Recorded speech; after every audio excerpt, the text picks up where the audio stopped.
Okay okay.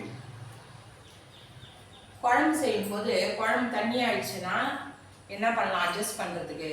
அது இந்த tips ஓரளவு தெரிஞ்சதுன்னா ஸ்கிப் பண்ணிடுங்க, தெரியாதவங்க பிகினர்ஸ்க்கு இது யூஸ்ஃபுல்லாக இருக்கும். இப்போ சாம்பார் தண்ணி ஆயிடுச்சுன்னு வச்சுங்க, இட்லி மாவு இருக்கு, அதையே கொஞ்சம் தண்ணியில் கரைச்சி சாம்பாரில் ஊற்றிக்கலாம். அதாவது டிஃபன் சாம்பார் தண்ணி ஆயிடுச்சுன்னா அதில் வந்து இந்த இட்லி மாவே கலந்து ஊற்றுங்க, சாம்பார் நல்லா திக்காயிடும், டேஸ்ட்டாகவும் இருக்கும். இது ஒன்று. நெக்ஸ்ட் வந்து பூரிக்கு வந்து மசாலா, பூரிக்கு உருளைக்கிழங்கு மசாலா செய்யணும். மசாலா செய்யும்போது அந்த மசாலா தண்ணி ஆயிடுச்சுன்னு வச்சுங்க, கடலை மாவு கொஞ்சம் ஒரு ஸ்பூன் எடுத்து கரைச்சி அந்த மசாலாவில் ஊற்றுங்க. உருளைக்கிழங்கு மசாலாவில் டேஸ்ட்டு சூப்பராக இருக்கும், உருளைக்கிழங்கும் நல்லா திக்காயிடும்.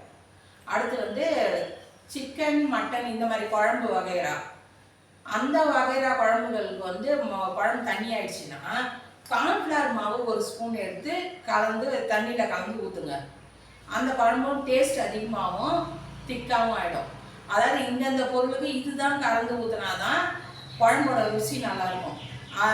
சாம்பாருக்கு கார்ன்ஃப்ளவர் மாவையும் சிக்கன் குழம்புக்கு போய் இட்லி மாவையும் ஊற்றினா வச்சுங்க டேஸ்ட்டே மாறி போயிடும்.